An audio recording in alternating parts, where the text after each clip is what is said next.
Sweden, of course, picked their song through Melodifestivalen, the big final in Stockholm. And we have a winner in Sweden. It's Robin Bengtsson, and I Can't Go On. And I will talk about that choice for Sweden with someone who is from Sweden. Allie Lindo has been living there for many years now and has followed Melodifestivalen for us many years in a row as well. And we can say, Allie, it was a feast again to watch the Swedish pre-selection. Yeah, it was quite interesting to watch. Pretty exciting stuff. Especially the voting sequence. It was so tight, so exciting, and Robin won it in the end. Yes, that was very interesting to watch. Watching the international jury's results come in first, you could tell that Robin really had a very solid lead there. He ended up with 96 points from the jury, so that was a pretty big lead for him.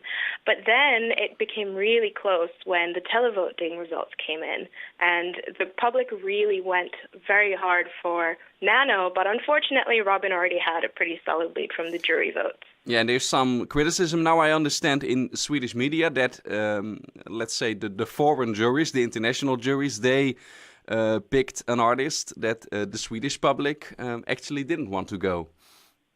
Yeah, there's a lot of that now, both in online forums and in newspapers. You see a lot of criticism that the international juries have too much influence over the selection process, and that this should be something made by the Swedish people for the Swedish people.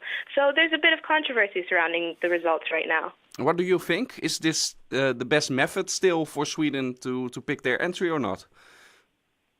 I think it is still the best method, because one thing that international juries give you is that you get a perspective into what the rest of Europe is looking for. So that gives you an advantage when you're selecting an artist that ultimately is competing on an international stage and is competing in front of all of Europe. So despite the controversy, I think that this is still the best method, but I'm sure there are quite a few others that would disagree with me there. It's a good song, but it's a great act, probably, that has won in Melodifestivalen. Definitely. I think the performance is really what pushed Robin over the edge. Now, personally, I'm a big Nano fan, and I really love Hold On. It's a great song. Yeah.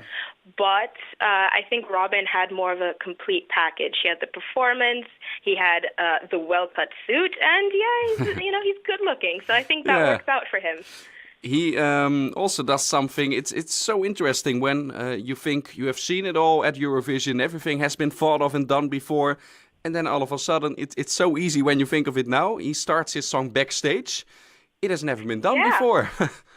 Yeah, and I think that was something I wasn't expecting, and I don't think anybody was really expecting it. But you're right. As soon as he started off backstage, you start thinking, of course, why haven't people done this before? That's a great idea. Plus, you throw in some crazy dance moves on a treadmill, and you've got a full performance.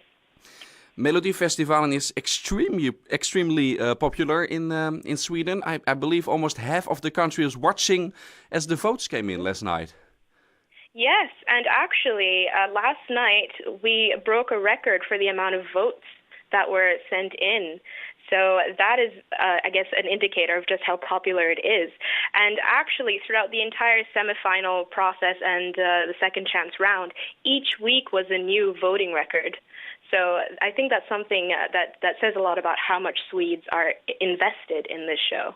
We know that. We've been to Sweden a couple of years already, of course. Contact is in Malmö and in Stockholm. But how is that possible? The numbers are so huge. I think it's a combination of how Swedes really embrace the concept of Eurovision. And I think something that's important with SVT that they get very right is they take Eurovision seriously, but they don't take themselves too seriously. And I think that's been a winning recipe with Melodifestivalen, is that it's fun to watch, and it's a fun way of keeping people engaged in what's going on and keeping them connected to the idea and the vision of Eurovision. A bit more information about Robin Bengtsson then, the winner. He started his career in Idols Sweden, I believe. Yes, he did. He came in third place in Idol a few years ago. So I guess you can sort of say that Idol is kind of a breeding ground for Eurovision artists or Melodifestivalen acts. Is it, do you think, a possibility that he will also win it all in Kiev?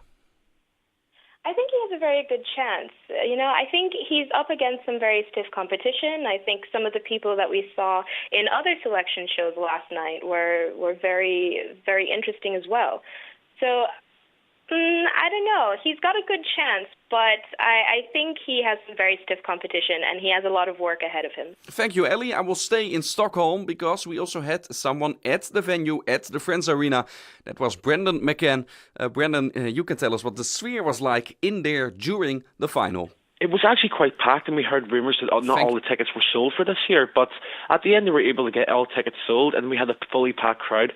It's really nice to see what sort of staging production they can do. Even though this year might not have been one of the best in terms of their own personal staging, it was still quite an accomplishment to see all the lights and the people's hats that have the sparkles on to put on the screens. It's a really lovely view, I have to say. I have never been at Melodifestivalen, but I have been at Eurovision a couple of times. Is there a difference, or is the vibe and the feeling when you're in the venue a bit the same? Yes, absolutely. You can tell there's a very big similarity between the way the production is in Sweden as the way it is in Eurovision. Definitely the same sort of technical teams around. You can see the same sort of camera equipment and the overall view of just getting the viewers into the seats and getting the overall show production and going from one straight to the other so you're not waiting too long. It definitely works out, and I think Sweden's definitely mastered the game in terms of that point. We have just talked to Ellie as well. She's living, of course, in Sweden, and she told us that there's a bit of criticism because Robin Bengtsson won, and he was not the favorite of the Swedish people. You were in there between all these Swedish people as well. How did they react to his winning? Within the actual arena, you could see there was a lot of love for Nano. I think definitely a lot more than there was for Robin, but I'm thinking his placing of fourth is also an issue that might have been why there wasn't that much fan generation for such an early long in the run-up. But I think overall, the jury did the right decision in getting Robin. I think he's more stage-friendly, and considering the amount of ballads and mid-tempo songs we have in Eurovision this year, Robin's will be a nice addition to the list. You were back in Stockholm this weekend, mate. Good, yes. Good memories? It is indeed, but it's not the same. Seeing that Euro Club empty, it's just pure stone and walkway now. It's a completely different view, but it's good to be back anyways. Will we probably go back there again next year? In other words, do you think Robin Bengtsson is a contender to win in Kiev? It's a good question. Honestly, I don't think he is, but I think he's quite well secured a top 10 placing. But at the end of the day, we'll have to see what else is put on the table. There's still a good few songs left to go. And we'll see how the staging and the performances work out in Kiev as well. Thank you, Brandon.